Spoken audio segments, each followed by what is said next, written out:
In fact, in the state of Ohio, there are no laws surrounding how many nurses there should be compared to the number of students. So the ratio is different from one district to another, and so on. There are numerous different levies to figure out, including mental health, parks, the library, and more.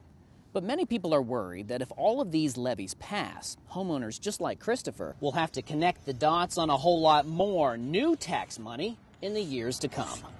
So, for example, if this is what it was in just a 5-year period, it then became this.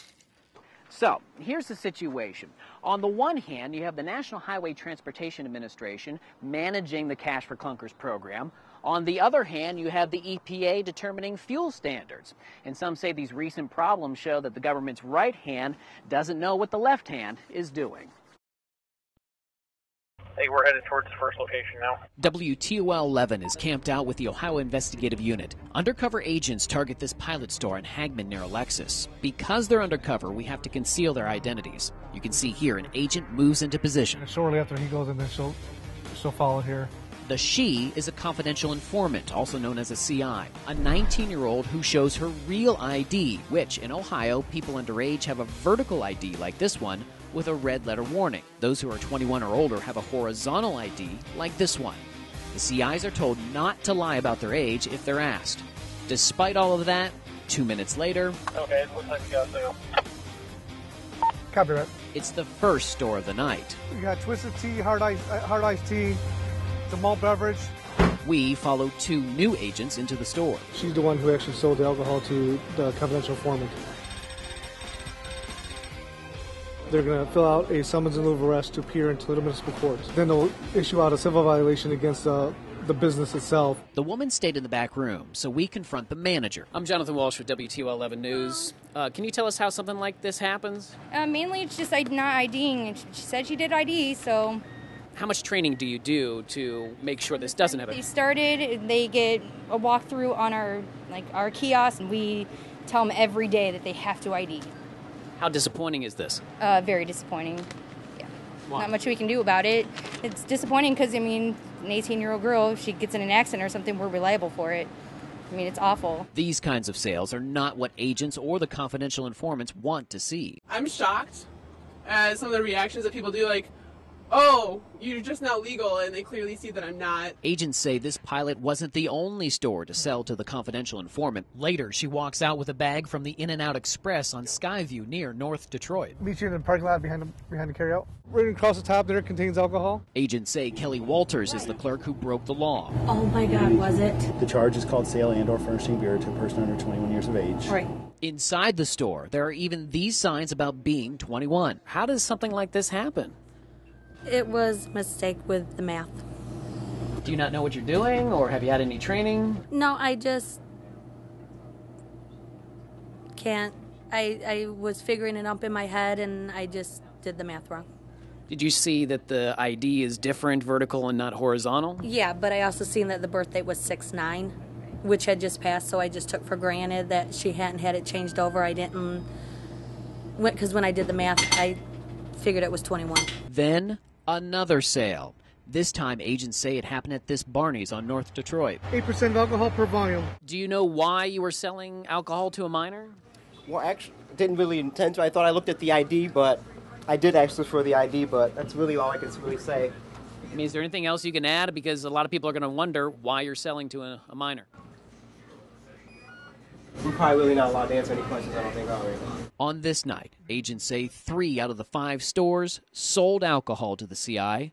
That's 60%. It's actually sad. So now hopefully they understand, they make the corrections, and they start doing a better job. I have a ton of information from the Ohio Investigative Unit about citations it's handed out to bars, restaurants, carryouts, and so much more. This is the very information all parents need to know about. So what I've done is gathered the official documents from the state of Ohio and put them on ToledoNewsNow.com. All you have to do is click on my alcohol enforcement story. I'm Jonathan Walsh. A WTOL 11 investigation is revealing some problem areas in local nursing homes. Court documents show one home is accused of so much neglect that it led to a man's death. Jonathan Walsh is breaking this story with details you'll only hear on WTOL 11 News tonight. I, Robert Lawrence Coe, was inducted into the U.S. Army on October 5th, 1942. Lauren Coe is reading a narrative written by her grandfather Robert Coe about his time in World War II. The Germans raked us with machine guns and mortar fire for about 30 minutes. We were now POWs. It is difficult for her to read. Difficult because that same man who earned 3 Bronze Stars and survived the horrors of war died during his time at Swan Point Care Center in Maumee. Because of a settlement, the family can't talk about the circumstances surrounding Robert's death.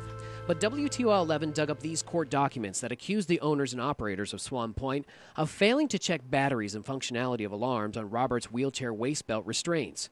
On April 3, 2009, Robert was found with his wheelchair flipped over top of him, bringing the waist belt tightly around his neck and pushing his head down towards his feet.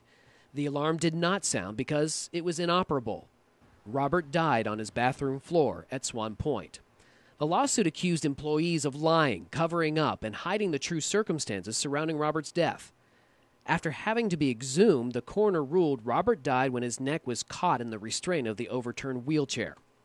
Despite numerous calls for comment, those running Swan Point did not return our calls. These court documents filed on behalf of Swan Point stated the facility denied the allegations, calling them untrue. This report from the Ohio Department of Aging shows a nurse confirmed she did not report to her unit manager that the waist belt restraint was around Robert's neck when she discovered him. There was a settlement with the family and the lawsuit was dismissed. Medicare.gov routinely ranks nursing homes on a 5-star scale, 1 being the worst.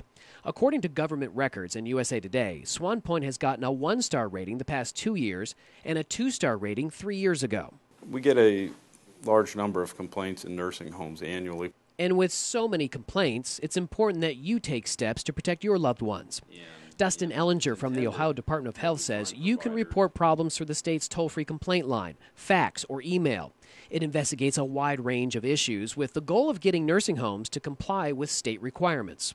So we have a number of tools that we use, including civil money penalties, denial of payment on new admissions, directed in-service training. We want people to expect excellence. Beverly Lawbird is part of Ohio's Ombudsman program, which is designed to help people just like you decide what facility is best for your loved one. On its website, there are resident satisfaction survey results and extensive research on nursing homes. Beverly says important questions to ask include, does the facility have the same staff working with the residents? Do they get to know the residents' preferences? What happens in the first 24 hours of moving in? Many of the person-centered care strategies that we promote aren't all that difficult to do and aren't that expensive to do either. It really is about the culture of the home.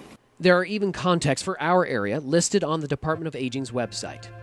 Right now, Lauren Coe just misses her grandfather. Lauren didn't know it at the time, but he actually wrote this World War II narrative to his granddaughter. Well, Lauren Marie, this is what your grandpa Coe did in World War II. Hope that I'm still around when you're old enough to read this. And we've compiled a list of 1-star to 5-star facilities in our area as reported by Medicare.gov at the beginning of May. There are also more links to the resources mentioned in this report, all of it on ToledoNewsNow.com. I'm Jonathan Walsh. When the State Medical Board of Ohio disciplines a doctor for any reason, it becomes public record. During the past month, we dug through those records and uncovered a number of issues with medical professionals from Northwest Ohio. A massage therapist from Toledo guilty of drug charges and accused of prostitution. A doctor from Toledo had his license revoked, allegations of substance abuse. A doctor from Bellevue prescribing drugs to family members. But one doctor from Perrysburg really caught our attention. Dr. Muhammad Addis. State and court documents show Dr. Addis was drinking excessively in 2000 and would leave his office in Maumee in the day to go home, drink alcohol, and sleep. Meanwhile, his staff would conduct medical procedures, including a guy named Ronnie who did physical examinations and a digital prostate examination, only to find out that prior to being hired, Ronnie claimed he worked at a nursing home, when in fact he had just come from a job at Taco Bell. The 7 felonies against Dr. Addis are for complicity in the commission of practicing medicine or surgery without a certificate during 2001. Other problems? Domestic violence against his wife, drunk driving, threatening to put 2 bullets in a patrolman's head. The State Medical Board of Ohio took his license away, but is now allowing Dr. Addis the opportunity to practice medicine once again. There were some big problems with this individual. Richard Whitehouse is the State Medical Board of Ohio Executive Director. He says the board recognized the immediate need to revoke Dr. Addis's certificate. This board has had a great deal of success in restoring impaired physicians to safe practice, and I think it's worthy of doing. I understand that there can be criticism coming out of that. The decision to reinstate Dr. Addis came from the 12-member board within the past year, and in August it approved him to start practicing at Reynolds Clinic on North Reynolds Road in Toledo. Dr. Ahmed? Yes. Dr. Munir Ahmed agreed to be Dr. Addis's monitoring physician. Dr. Ahmed says he doesn't think Dr. Addis's current patients know about his troubled past. Well, I'd love to talk to you a little bit about this situation. There's nothing more I can say, really. Nothing more? You don't have any fears about him practicing? No, I don't. You think he's going to stay sober? See, it's up to the board to make those decisions, not mine. But you're okay with him practicing here? Yes. Anything else you might want to add? On the phone, Dr. Ahmed told us everything Dr. Addis does is double-checked and that he's never alone. Dr. Ahmed says he has known Dr. Addis for the past 25 years and he's doing a good job. After numerous phone calls went unreturned and Dr. Addis not showing up on his scheduled day at Reynolds Clinic, we tracked down Dr. Addis at his Perrysburg home. Despite neighbors telling us he was at home at the time, he did not come to the door. Dr. Addis, it's Jonathan Walsh from WTOL 11. Documents show Dr. Addis is an alcoholic. So, how does the board know he won't relapse? That is an obvious concern to the board. And the easiest thing How for the board obvious is it if they're reinstating this gentleman? Well, they're reinstating him, but they're not just saying, hey, here's your ticket, see ya. He's continuing this relationship with the board. That relationship includes psychiatric evaluations, random urine screenings, continuous reports about his competency, and personal appearances in front of the board for additional questions.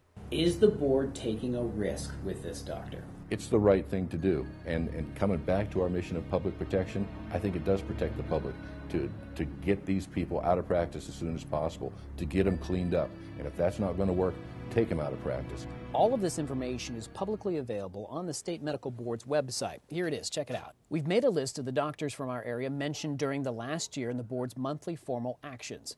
We put that on our website, WTOL.com. We've also included the steps you can take to find the reports yourself. Just click on the story here, WTOL.com. I've also posted on my Facebook page, Jonathan Walsh, WTOL, links that will take you to the license and violation answers you need. I'm Jonathan Walsh, WTOL 11.